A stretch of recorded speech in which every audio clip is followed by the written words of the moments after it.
When I was asked to speak this evening, I was asked to talk about what Housing for Good means to me, and also wrapping up a little after the other speakers. Fortunately, or maybe unfortunately for you, I do still have a few things left to say, so thank you for that, Steve. So for me, Housing for Good encompasses a number of things. Some of them have been touched on already.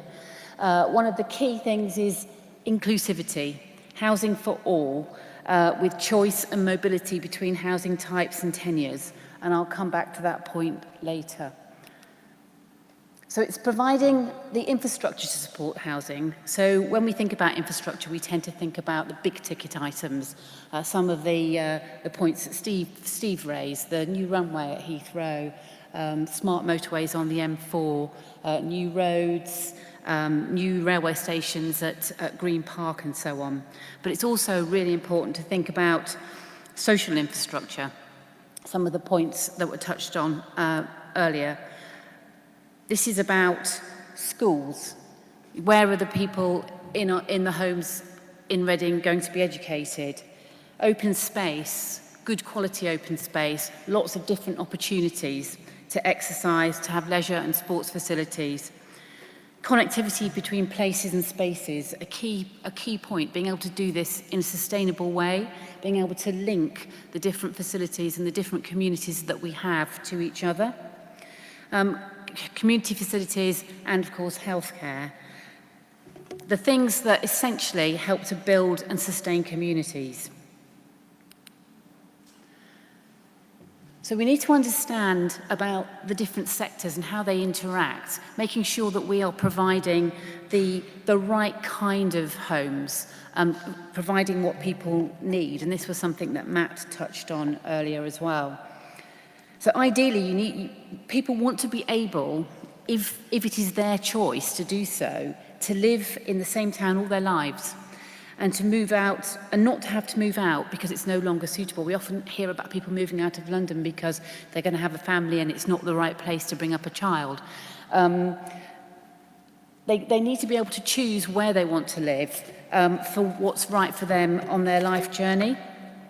And by addressing sectors, and this is directed by government in planning policy, and having flexible planning policies so that we don't end up with isolated groups and sort of ghetto environments of one kind of housing, one kind of community, will aid that supply and flexibility.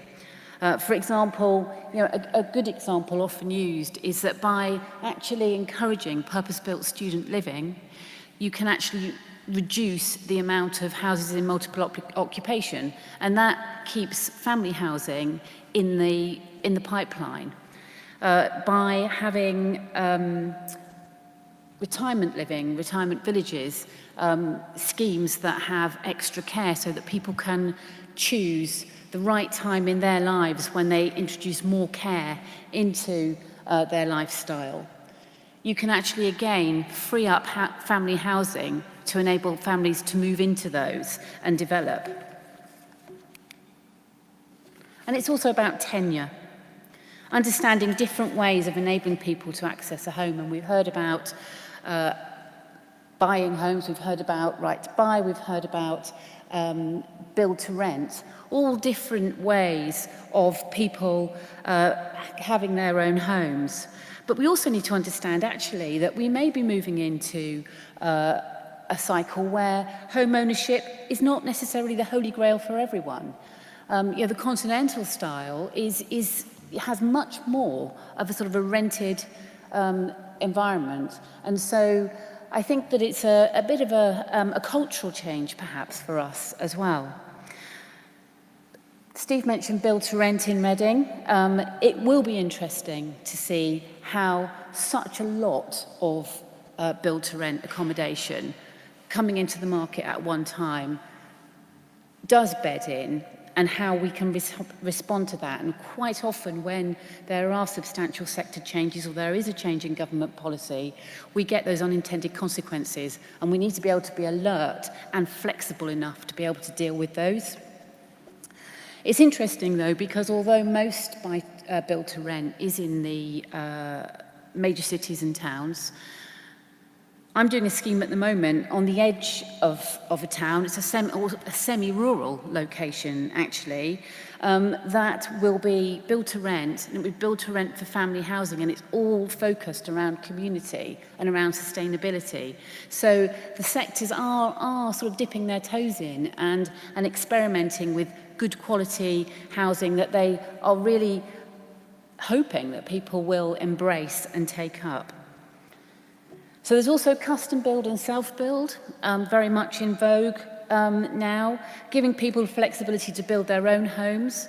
There's a scheme near Bicester, Graven Hill, has consent for 1,900 custom build and self-build plots, giving people actually a more economical way of having more of an influence about the kind of homes that they live in. Access to finance, which is not my area of expertise, so I'm not going to dwell on this for very long. But we know this is a significant challenge. There's Help to Buy, as Steve mentioned, there's first-time buyer schemes, and there's also a challenge for access to mortgages which are flexible enough to adjust to the emerging trends and challenges that people face, but adjusting to the right to buy, self-build and custom build models. And then for us as planners and designers, clearly what we're very engaged in is the challenge to focus on understanding what people need and what people want. What does the market want? What's the demand, both quantitative and qualitative? So how much do we need and what kind of housing do we need? And planning for it. And on delivering great design solutions and being innovative. But I think the key to all of this, which has been sort of touched on here and there this evening, and the boards around the room are drawing on that, and that is engagement. Fundamentally, it's about working together with stakeholders and communities and everybody coming together and working together and getting the best results out of it. Engaging with people to realise the social, economic and environmental public benefits and potential. And this is the buzzword really that summarises this at the moment as social value. The UK Green Buildings Council published a paper called Social Value in New Development. And in there, they identified direct correlation between the level and nature of engagement and the likelihood of good social outcomes. So in the worst case, where local communities are informed of what's going to happen, they're informed of what's going to be built adjacent to them, the missed opportunities to harness the social values are significant. Whereas in groups where they are empowered and fully involved in developing the ideas and helping to bring the schemes forward, the missed opportunities are hugely minimised. I guess that's not really surprising, and I think from our point of view as practitioners, we are always working on ways of improving that engagement in getting the public to work with us, and that's people that do and don't want a scheme.